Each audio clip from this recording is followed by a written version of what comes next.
우리 오늘 봉독한 사도행전 7장 54절로 60절에 있는 우리 이 말씀을 보았습니다. 이 말씀 가운데 특히 우리가 55절에 있는 말씀을 보게 되면 스데반이 그 고난 속에서 하나님의 복음을 전하다가 돌에 맞아 죽어가는 바로 그러한 고난 속에서도 하나님의 보좌를 바라볼 때에 하나님 보좌 우편에 우리 예수님이 서신 것을 그가 보았다라고 성경은 말씀을 하고 있습니다. 오늘 이 말씀처럼 하나님 우편에 서 계신 주님이라는 이 제목을 가지고 우리 말씀을 생각하며 하나님의 귀한 은혜가 이 시간 저와 여러분 가운데 임하기를 축원합니다.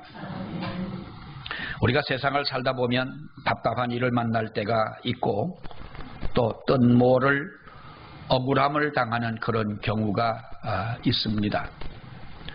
정말 하나님 앞에 부르짖어 기도해도 응답되지 않을 때도 있고, 왜 내가 예수를 잘 믿고 신앙생활을 하고 이렇게 하나님의 뜻대로 살려고 하는데 나에게 왜 이러한 문제들이 해결되지 않고 또 이렇게 뜻대로 이루어지지 않느냐라고 하는 이런 억울함을 호소한 때가 있으리라고 생각을 합니다.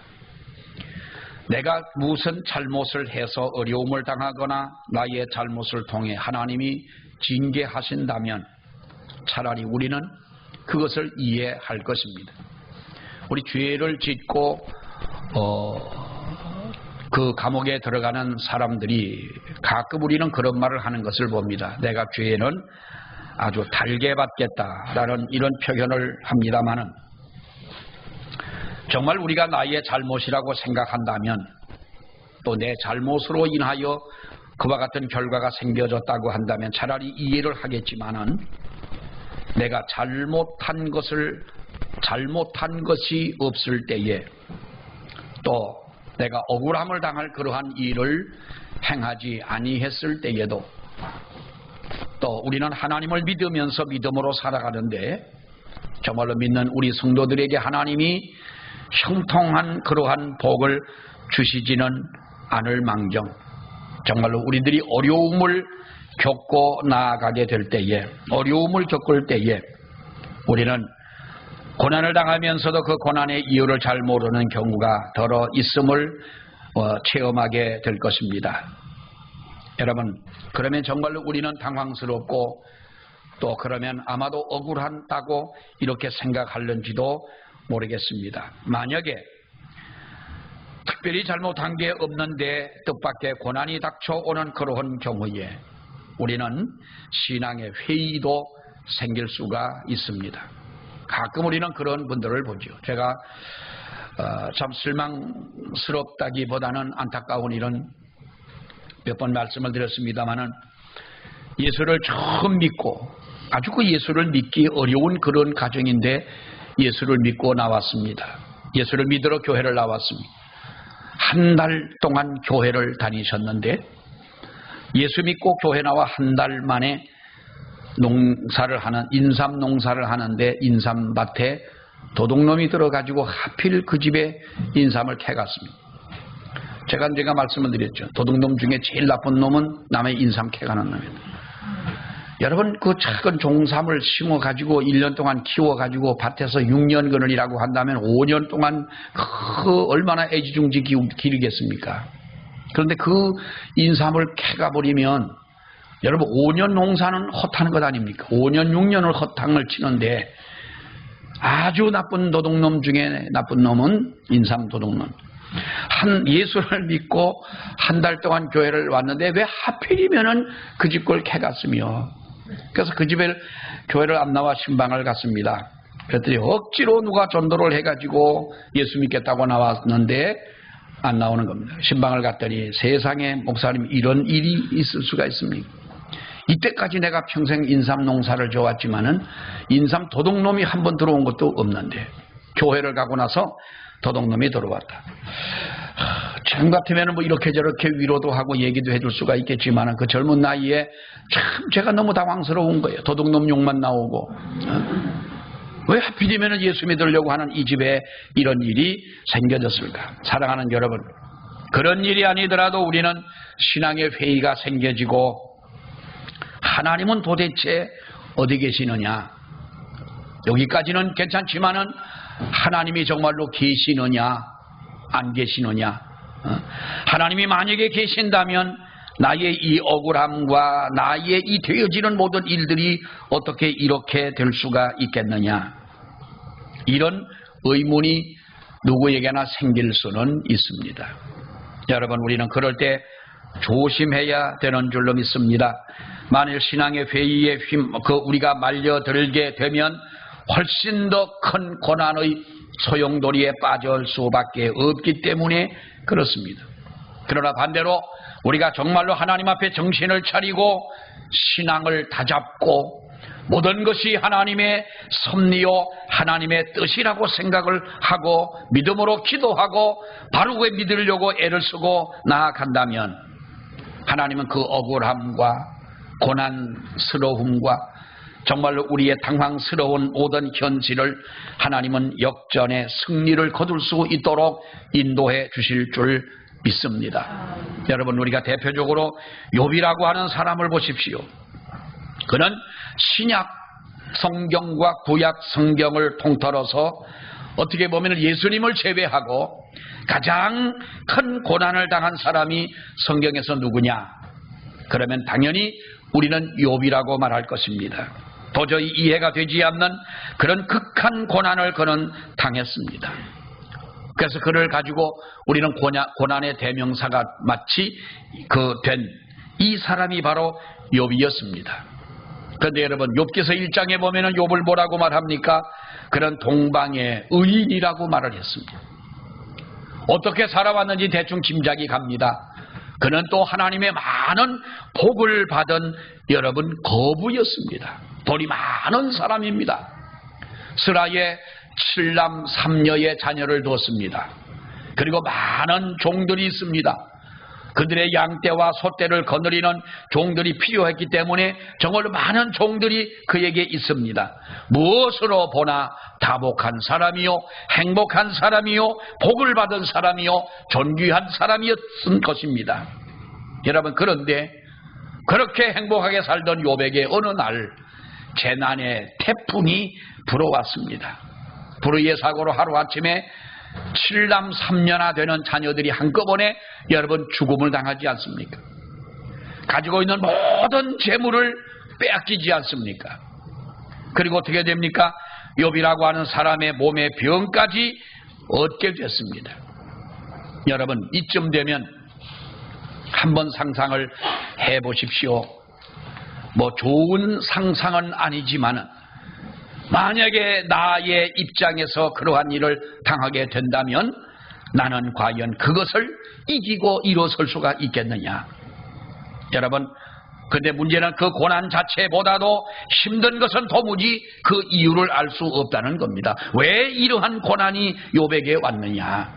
차라리 1장에 말씀하고 있는 대로 욥은 동방의 의인이라는 말을 하지 않고 이렇게 욥의 고난을 소개했다면 우리는 이해가 가겠지만은 동방의 의인이라는 사람에게 어떻게 하나님은 그러한 일을 당할 때에 하나님께서 그를 그와 같은 고난을 외면하고 계셨을까?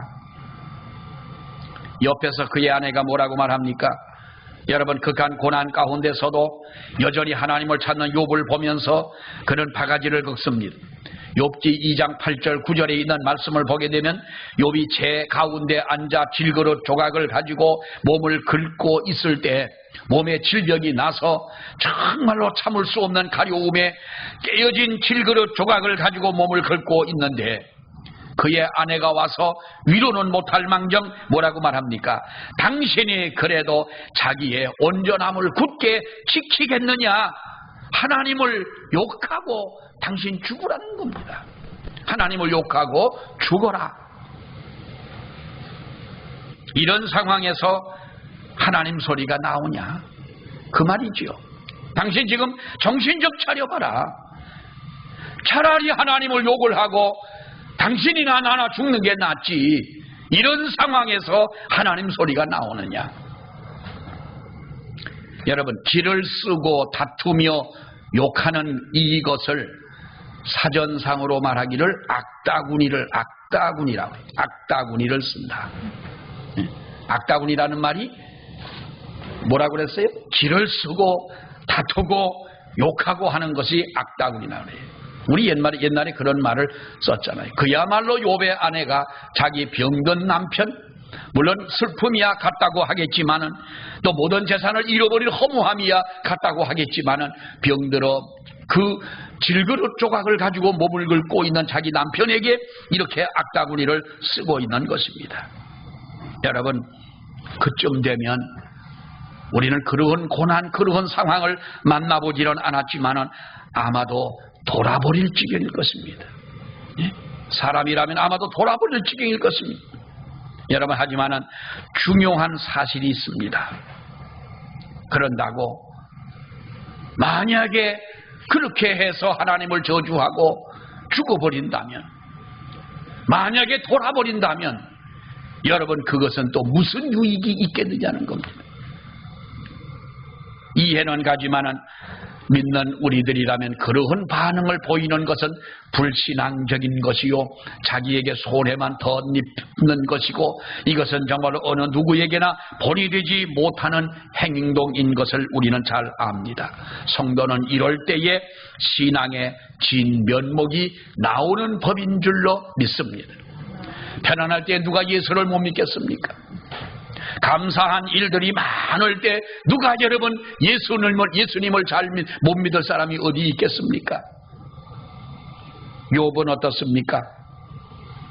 목석이 아닌 이상에 하루아침에 10명의 자녀들을 다 잃어버리고, 재물을 잃어버리고 건강을 잃어버린 것이야 뒤로 친다 할지라도 그 눈앞에 밟히는 자식들을 잃어버리는 이 욥이 목석이 아닌 이상 역시 돌아버릴 지경이 아니겠습니까?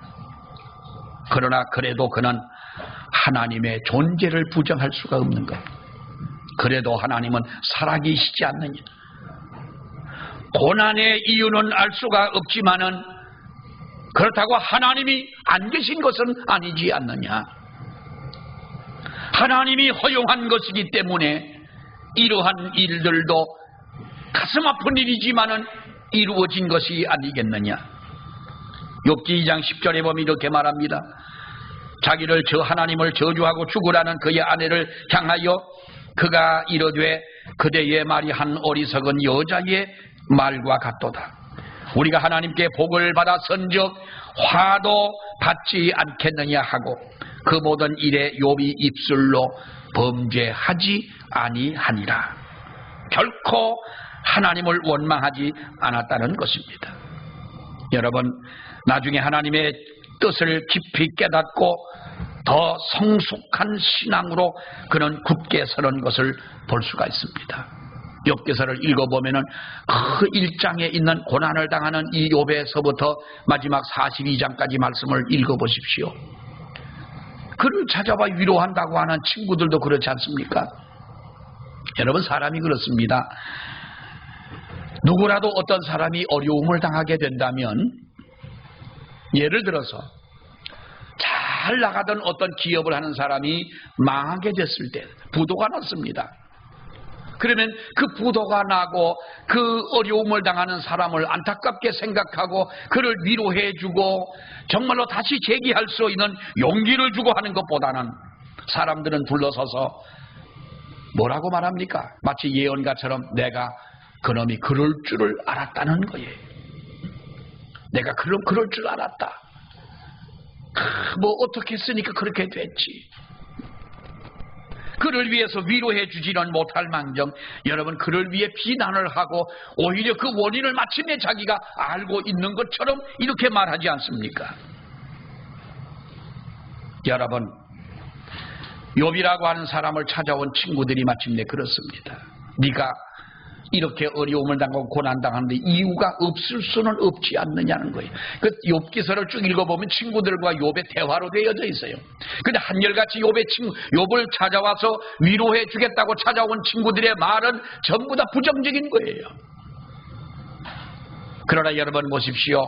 욥이라고 하는 사람은 그 고난스러운 그 대화 속에서도 하나님을 잃어버리지 않고 하나님을 의지하고 하나님의 섭리를 이야기하면서 마지막 욥기서 42장에 있는 말씀을 보게 되면 다시 하나님이 그에게 은혜를 채워주시고 복을 주십니다.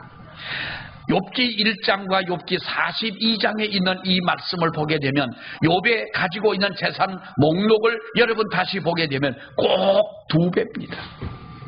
자식도 10명의 자식을 다시 그에게 주었습니다. 그렇다고 잃어버린 자식을 향한 가슴 아픈 일들이야 그것까지 씻어갈 수는 없겠지만은 어쨌든 그의 마음을 위로해 줄 수 있는 10명의 자식을 주었고, 그러니 하늘 날아간 10명의 자식과 지금 낳은 10명의 자식이 꼭 배가 아니겠습니까? 재산도 꼭 배로 주었습니다. 근데 배로 주지 않은 것이 한 가지가 있는데 아내는 2배로 주지 않았습니다. 왜냐하면 그런 아내가 하나만 해도 만족한 자기보다 1명만 해도 죽을 지경인데, 그런 아내가 만약에 2명이 있다면 여러분 어떻게 하겠습니까? 만일 욥이 그의 아내의 말처럼 하나님을 원망하고 하나님에게서 멀리 떠났다면 어떻게 됐겠느냐는 거지요. 2배의 축복을 받지 못한 것은 당연하지만은 물론 성경이 말씀하고 있는 욥을 통한 우리에게 말씀해 주시는 하나님의 예언과 계시가 있습니다만은 여러분, 이것이 바로 하나님의 뜻이 있겠지. 이런 고난 속에서도 하나님의 분명한 섭리가 있을 것이라고 믿음을 저버리지 않는 그 신앙, 이것이 여러분 귀하다는 것이지요. 우리는 고난이라면 무조건 거부하고 무조건 고난은 내게 오지 않기를 바라는 이런 마음을 가지고 살아가는 우리들인지 모르겠습니다. 그러나 이사야 55장에 보면은 이렇게 말합니다. 이는 내 생각이 너희의 생각과 다르며 내 길은 너희 길과 다름이니라. 여호와의 말씀이니. 여러분, 이 말씀대로 하나님의 생각과 인간의 생각은 다르다고 하는 것을 우리에게 분명히 말씀해 주고 있습니다. 그러므로 저와 여러분에게 혹시라도 이해할 수 없는 고난이 닥치고 이유 없는 어려움이 닥치고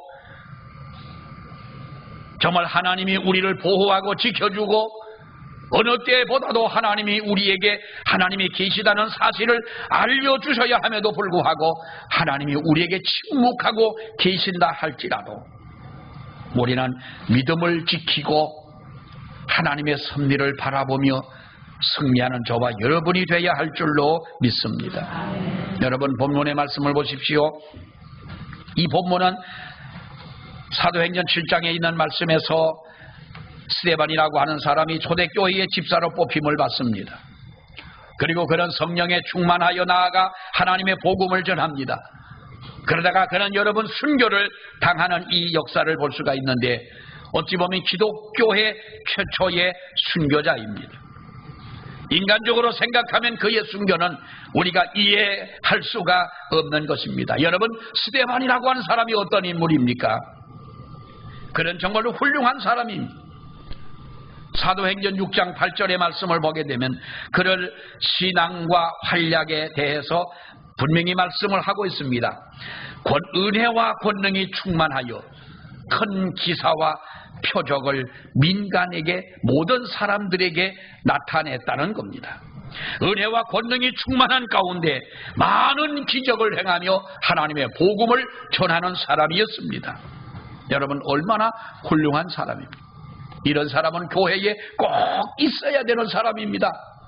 그런데 그런 그가 하나님의 복음을 전하다가 공회에 체포가 되어 여러분 문초를 당하게 되는 것 아닙니까?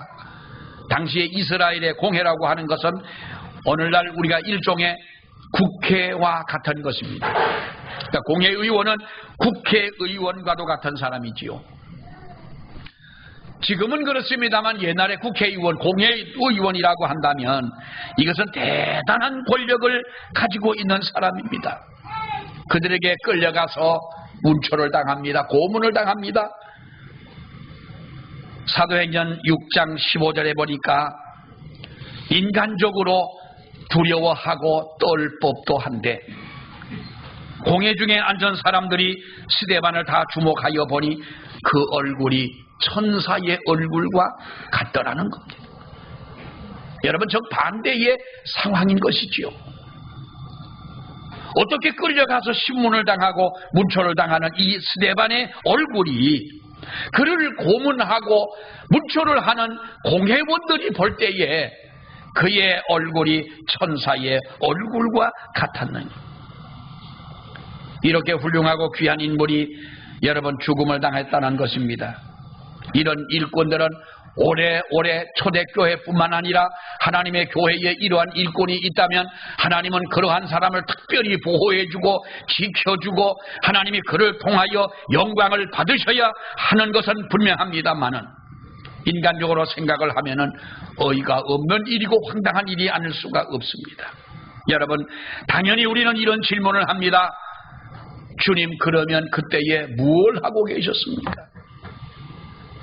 스데반이 고난을 당할 때 주님은 어디에 계셨습니까? 공회에 끌려가 신문을 당할 때에 주님은 왜 스데반을 외면하고 계셨습니까? 주님 그때 어디 계셨습니까? 주님이라는 말의 뜻이 뭡니까? 여러분, 영어로 주님이라는 말, 롤드라는 말인데요. 이 말은 이 의미가 갖는 것은 절대 주권자예요. 왕이요, 하나님이요, 또 우두머리며 뭐 이런 의미가 있습니다만 이것은 절대의 주권자라는 거예요. 전지전능하신 하나님, 전지전능하신 우리 예수님, 그리고 전지전능하신 성령을 가리키는 바로 그런 말인 거예요. 그러니까 주님이란 말 속에 모든 것이 들어있는 거예요. 우리를 보호해 주시고 책임져 주신다는 바로 그런 뜻인데 주님 그때에 왜 주님의 말씀대로 롤드라는 말씀대로 이름대로 보호하고 지켜주고 함께 해주셔야지 주님 그때에 어디 계셨습니까? 공회의 광난을 막지 못했고 스데반이 돌에 맞아 죽어가는 그것을 내버려 두셨다는 것입니다. 여러분, 정말 안타까운 일이 아닐 수가 없는 것이죠. 그런데 여러분 보십시오. 본문을 잘 보면 주님이 과연 스데반에게 무관심했던 것이고 주님이 그를 방치해버렸고 주님이 스데반이 고난을 당할 때에 그를 외면해버리고 계셨느냐, 죽도록 내버려 두셨느냐. 여러분, 사도행전 7장 55절에 보면은 스데반이 성령 충만하여 하늘을 우러러 주목하여 하나님의 영광과 및 예수께서 하나님 우편에 서신 것을 보고라고 이렇게 말씀을 합니다. 예수님은 부활 승천 후에 하나님 보좌 우편에 앉아 계신다라고 그렇게 말씀을 하지요. 이 말은 뭐 보좌에 앉았다 예수 하나님이 계시고 성령님이 옆에 앉고 뭐 예수님이 앉았고 이런 의미는 아니죠. 물론 표현은 그렇게 하나님 우편에 앉아 계신다고 말씀합니다만은 하나님의 권능 또 하나님의 그 어떤 존재 이런 것을 의미하는 말씀으로 이렇게 말합니다만은 거기에 보면은 하나님 보좌 우편에 앉아 계신다 그렇게 말씀했습니다. 그런데 오늘 이 본문을 보면은 스데반이 성령 충만하여 하늘을 우러러 주목하여 하나님의 영광과 및 예수께서 하나님 우편에 서신 것을 보고라고 말씀했어요. 성경 어디에도 예수님이 부활 승천하신 후에 하나님 보좌 우편에 서 계신다는 말씀이 없습니다. 앉아 계신다 이렇게 말합니다만은 주님이 서기 있는 것을 보셨다는 거예요. 여러분, 우리가 이렇게 앉아서 이야기를 하다가 어떤 우리 어른들이 들어오면 우리는 어떻게 인사를 합니까? 그 자리에 벌떡 일어나서 인사를 하지요. 여러분, 일어나는 이유는 아십니까? 왜 다리 아프고 허리 아프게 왜 일어났다 앉았다 합니까? 그 어른도 분명히 들어와서 앉을 텐데 왜 우리가 일어나야 됩니까?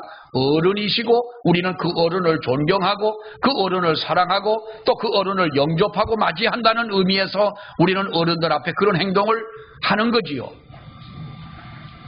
요즘 젊은 사람들은 인사도 잘 안 하는데 뭐 일어서기까지 하겠습니까마는, 그러나 그것이 우리의 정당한 예인 것입니다. 그런데 오늘 이 성경 말씀대로 보자면 예수님이 하나님의 보좌 우편에 서 계셨다고 하는 바로 이러한 말은 여러분 무엇을 의미하고 있습니까?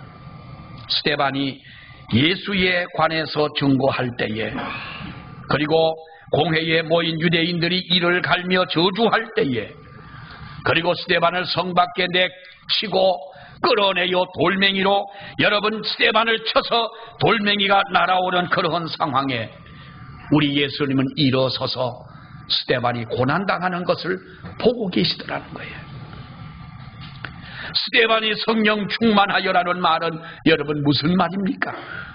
하나님이 성령으로, 우리 주님이 성령으로 바로 스데반과 함께 하셨다는 겁니다. 여러분, 그렇습니다.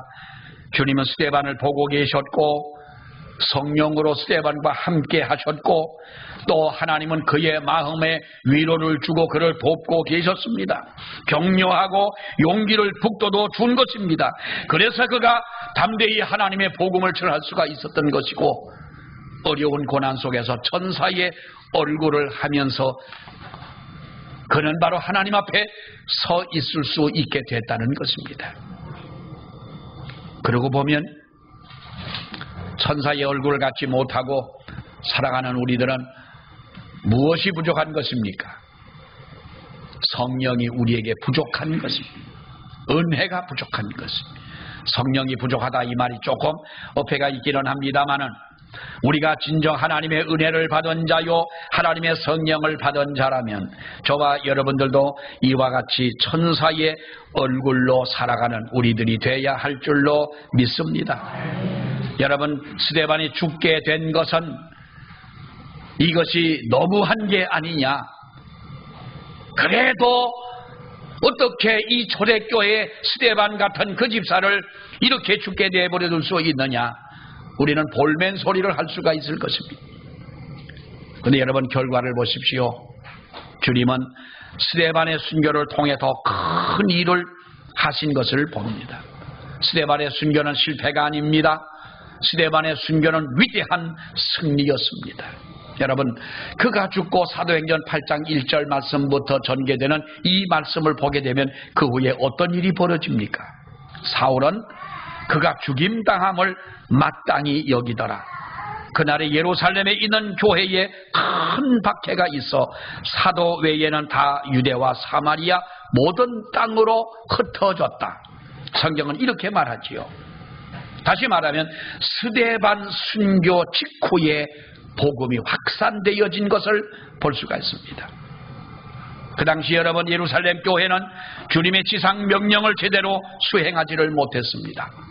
뭐라고 주님이 말씀하셨습니까? 너희는 성령이 너희에게 임하시면 너희가 권능받고 예루살렘과 온 유대와 사마리아와 땅끝까지 이르러 내 증인이 되라고 말씀했지만은 그들은 예루살렘을 떠나서 외지로 나가는, 이방으로 나가는 그것이 너무나 신변의 위험이 있기 때문에 예루살렘을 나가지 못한 겁니다. 그 이유도 하나인 것입니다. 그래서 그들은 예루살렘 안에 머물러 있었던 것입니다. 그러다가 스데반의 이 순교를 통하여 그들은 바로 흩어질 수밖에 없었다는 것이죠. 여러분, 사도행전 9장을 보면은 다메섹 도상으로 가던 사도 바울이 바로 부활의 주님을 보고 그는 그의 심령이 뒤집어졌습니다. 이것이 가능했던 것은 그는 스데반이 죽을 때에 옷을 벗어 증인으로 옷을 벗어주는 사람들의 옷을 받고 스데반의 죽음을 옳다고 판결했던 바로 그 인물이 이 사도 바울이라고 하는 사람이었습니다. 우리가 생각을 해볼 때에 여러분, 그는 돌에 맞아 피를 흘려 죽어가는 스데반을 보면서 분명 영혼 깊은 곳에 감동을 받았던 것은 사실일 겁니다. 어떻게 저렇게 천사처럼 죽어갈 수가 있을까? 사람이라면 당연히 죽어가는 그 문턱에서 살려달라고 아우성을 치고 소리칠 수도 있겠지만은 어떻게 저 사람은 저렇게 할 수가 있을까? 그러다가 다메섹으로 돌아갈 때에, 다메섹을 지나갈 때 주님의 음성을 듣게 된 것입니다. 그는 그 모든 것을 깨닫게 됩니다. 아, 주님이 스데반과 함께 계셨던 그 주님이 나를 찾아오신 거로구나. 그러니까 그의 마음이 뒤집어질 수밖에 없다는 거지요. 어제 어느 교회 행사에서 면목중앙교회 어느 장로님을 만났습니다. 그 장로님이 저를 보고 손을 꼬치더니 손을 잡고, 목사님, 우리 교회가 지난번 곡수교회 바자회를 갔다가 그 면목중앙교회 교인들이 한 30명이 오셨잖아요. 구역장과 권찰님들이 이렇게 한 3년 동안 코로나 때문에 어디를 못 나가고 있다가 모처럼 날짜를 잡은 것이 이제 우리 교회에 바자회를 한다고 하니까 그럼 양평에서 뭐 이렇게 하자, 바자회도 들려서 오자 해서 왔다가 가고, 목사님, 우리 교회가 뒤집어졌습니다. 그래요. 그 장로님 표현이 뒤집어졌습니다. 그래서 아이고, 장로님, 뒤집어진 것도 바로 잡아야 될 텐데 뒤집어지면 어떡합니까? 곡수교회가 가서, 곡수교회가 그렇게 목사님이 그런 시골에 계신다고 하는 것도 이제 처음 안 거고, 또 그 조그만 곡수교회가 그렇게 바자회를 하고 아프리카의 우물을 판다는데 자기도 큰 도전을 받았고, 그러니까 그 한 장로님이 오셔가지고 제 손을 잡고, 목사님, 내년에는 우리 교회에서 잠비아에 우리도 우물을 하나 파는데 꼭 우리도 우물 하나 파도록 우리가 의논을 했습니다. 그렇게 말씀하시는 거예요. 그래, 우리 교회가 뒤집어졌다는 거예요.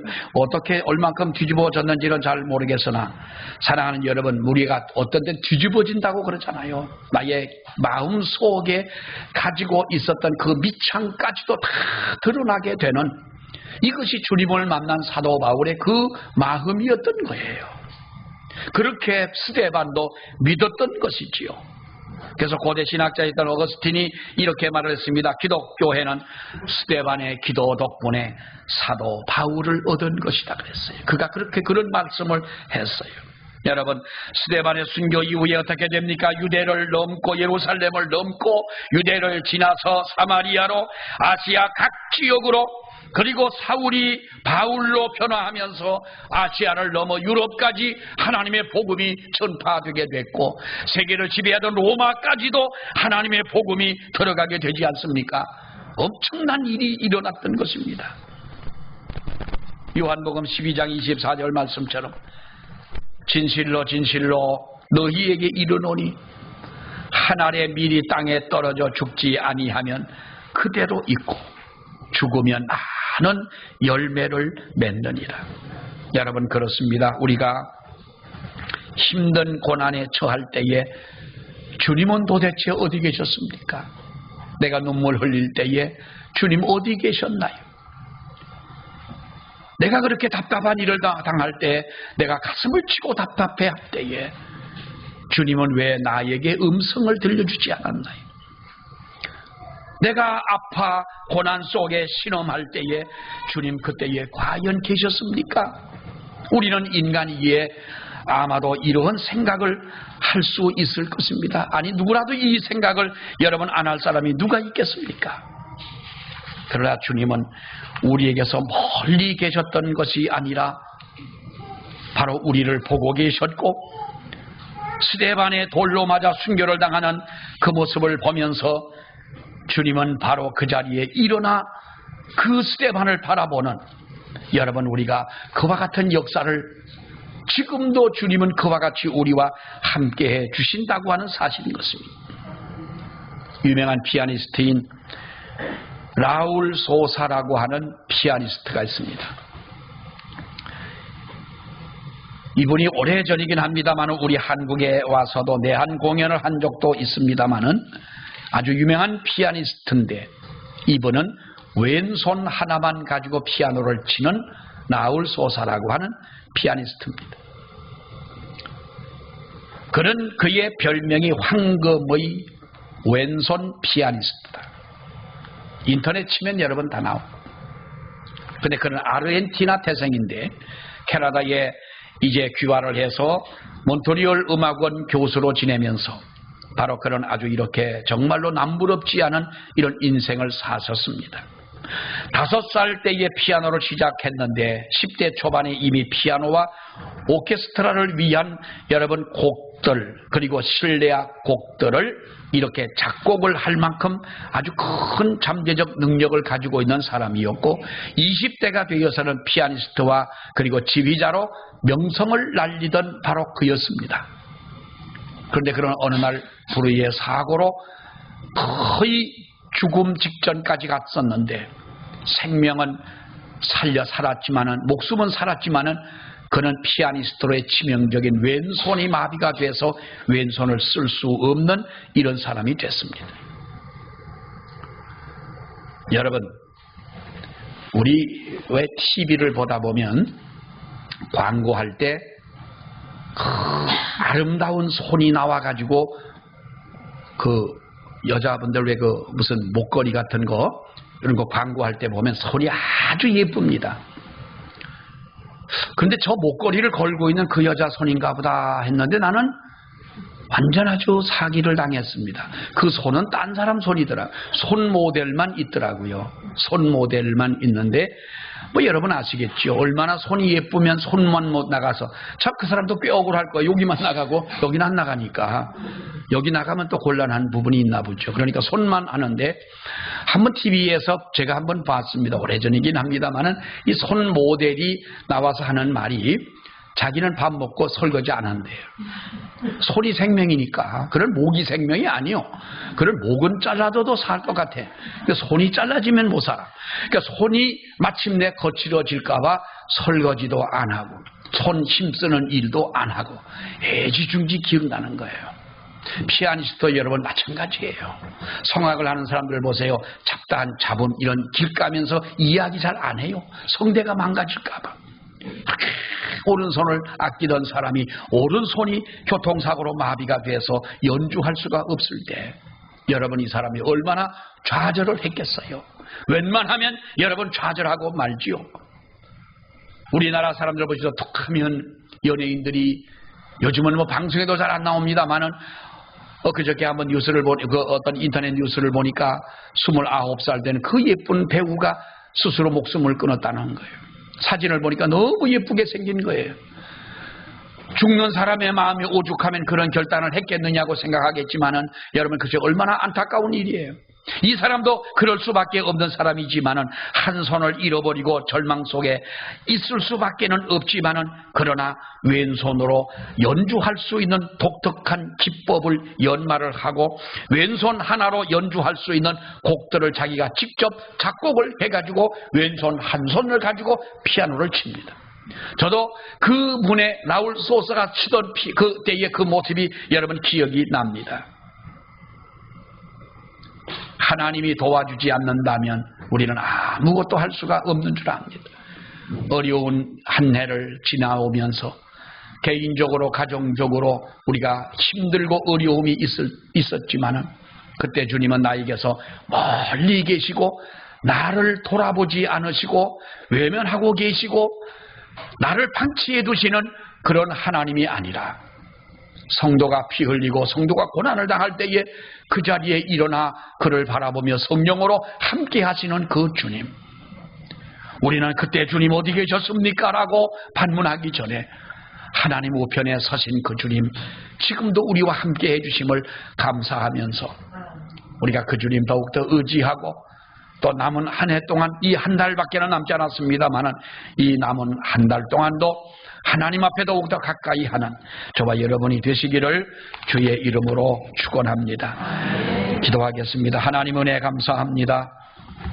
스데반이 돌에 맞아 순교를 당하는 하나님 그러한 상황 속에서 우리들이 생각할 때에 왜 그토록 위대하고 훌륭한 스데반이 돌에 맞아 죽어갈 때에 주님은 어디에 계셨습니까? 라고 반문할 수밖에 없지만은 그러나 주님은 그 한 사람의 죽음을 통하여 하나님의 복음이 예루살렘에 머물러 있지 아니하고 유대를 넘어 사마리아를 넘어 아시아로 그리고 유럽으로 로마까지 하나님의 복음이 전파되게 하신 것은 스데반의 죽음 때문에 되어진 많은 열매인 줄로 아버지 믿습니다.